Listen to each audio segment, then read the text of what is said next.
Okay, so let us continue. Okay, so we are here. Let us continue with the settings. Okay, so we have, now we have completed this part. Now let's go back here. So let's go to product image. So the product image here, everything is okay with me. It's okay, don't change it. Okay, now let's go to the checkout.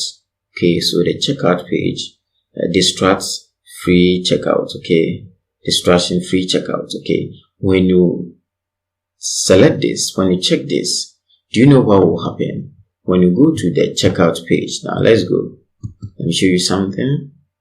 Let's select one product, add to cart, and when we go to the checkout page, you will not see, okay, we have not done that, but okay, I have selected this. Okay, now when you see, as you can see, the menu is here. Okay, and if we disable this, then you also see the footer. Okay, but now I've checked this. Okay, it was on check. I've checked it. Now let me publish it and go back here and refresh the page, and you see something. So you see that menu bar is no longer there, and the footer is no longer there. That is a way of that is in case you don't want anything to distract your customer when he's about to pay for the product. That's what it means. Okay, because once he's here and he can navigate to other pages, it may happen that he may decide to check the about page or just check other page or something of that sort. Okay, so that's why we have that setting. So if you think it's good for you, you can just do that, but I just don't feel like doing that. Okay, good. What about the reason why I don't feel like doing that is that, what about if your customer, if he decide to add more products? So it means that once he's here, there's no way he can add more product unless he decide to click the back space. Okay, he decide to click this back arrow. Okay, so I will not check that. Okay, so company name. Okay, so when you look at the checkout page, you have company name. If you don't want your customer to add more details before, because you want the customer to pay for the product, so you want him to do it as soon as possible. Okay, so if you don't want him to keep on filling all those information, then you can decide to hide the company, because the company name, and then lie to additional. You see, we have what is it? Let me check. Address. Okay, that one is not here.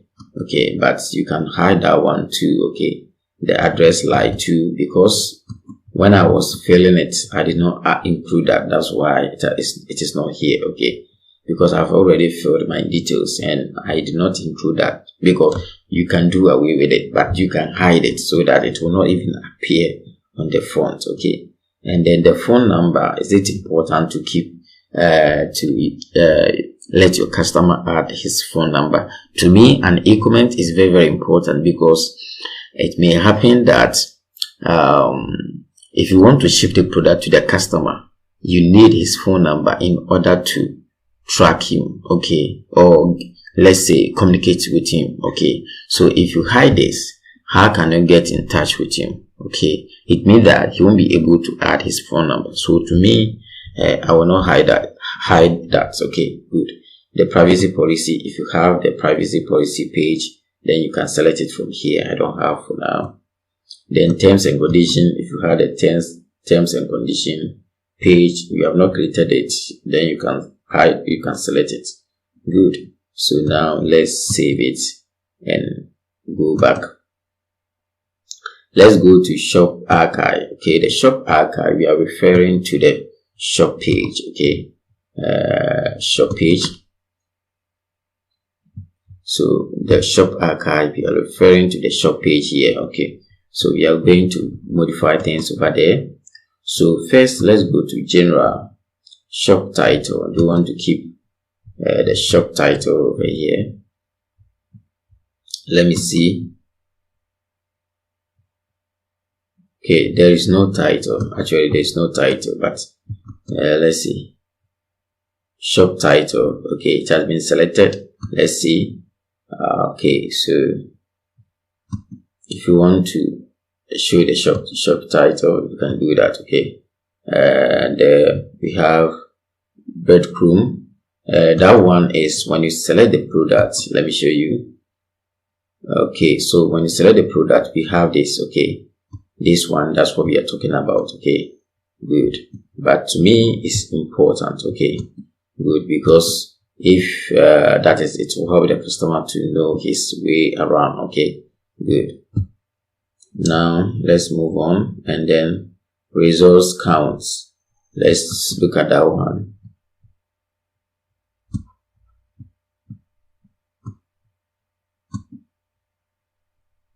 Okay, so showing all item, that's 18 results. Okay, so if you want to hide that, you can do that, but I will advise you to hide in case you don't have enough. Let's say, to me, don't hide it, because don't hide it, because it will show the results of the items that you can see on the screen. Okay, and then those are the next. Okay, good. And the product filtering. So the product filtering is here. We're talking about this one. If you want to hide it, to me it's cool, because we are now going to create a nice. Let me see if I was able to hide that. Okay, so let's see. Let me go to this one. Okay, so when you look at this one, okay, it is here, but we have better one here, so you can still hide it. Okay, if you want, but I will hide it. Okay, so that let me save it and check.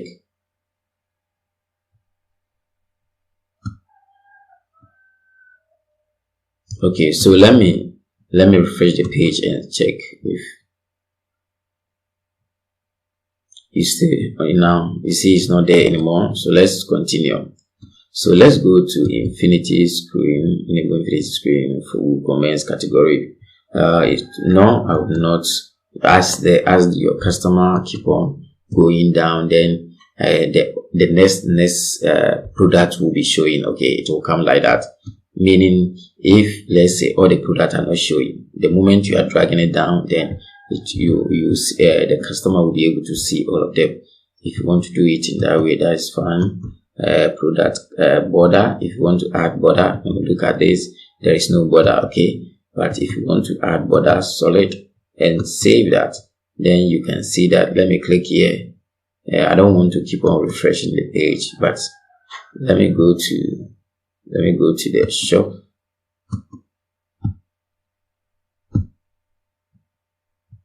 Okay, it's not working here for me, so let me refresh the page and you see what I'm talking about.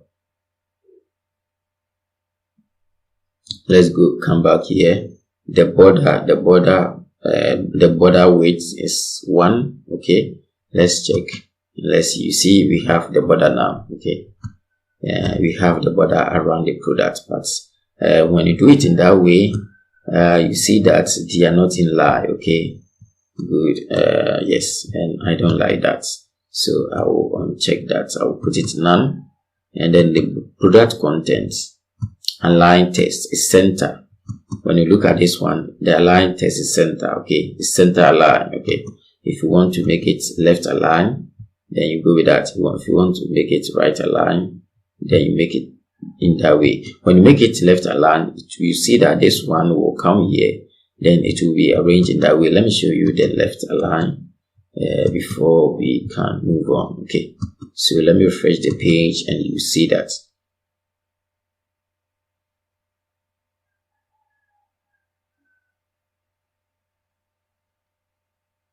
As you can see, look at the way it has been arranged. I prefer the center align. Okay, let's go down here. Product title. Yes, you have to. The product the customer is buying, the title is supposed to be there. Okay, good. The product title is important, so you will not hide it. Okay, product category. Do you want to show the product category? Like here, if it is men's fashion, you want to show that. If you want to show that, then you can do that. Okay, and then product price. Yes, it's important. the customer, he or she must see the price before, because if you decide to hide it, you will see that during the checkout, and he may decide to change his mind. So it's important for you to let him see it so that he can decide whether to go ahead or not. Product quantity. Okay, the product quantity. That is, we are talking about when you click on the product, you'll be able to see the quantity. Okay, the stock. Let me see. The product quantity is off. That's why we can no longer see that. Okay, the product quantity. So let me see. Let's check that and click publish. And now let's go to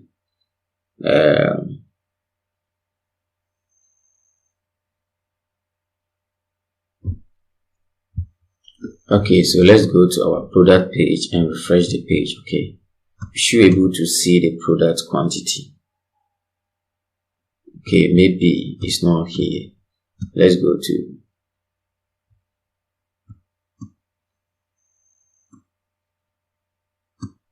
okay, so now you can see that the quantity that the customer wants to buy is now at the shop page. Okay, so over here you can just decide on that, the quantity, and click. So it has been added already. Let me delete this and I will show you again. So let's say this one I want to buy only 2. I can just do that and add it, and automatically it will be added. Okay, so that I can proceed to pay for that. Okay, good. But on the shop page, to me, I want the shop page to be simple and neat. Okay, so I don't want to show that, but to me, I think it's cool. So it depends on you. If you want to show that, do that. Equal product content. Let's bring that. Product content minimum height is 160. Let's do it in that way, and let's go back to products. Then we saw something like border. Okay, so the border, and let's see if the height, we will have the same height in all the products. So I've selected that. Okay, so let me refresh the page. Good. So now when we made the content equal, now as you can see, the border is now well arranged. I think it's looking good now, because now the product content is equal. I hope you understand. At first it was not working because the content wasn't equal. Okay, now we have made it equal, so now everything is okay. So let's move on. I think I like the border. Okay, so so far so good. Let's end here and we will continue. Bye bye.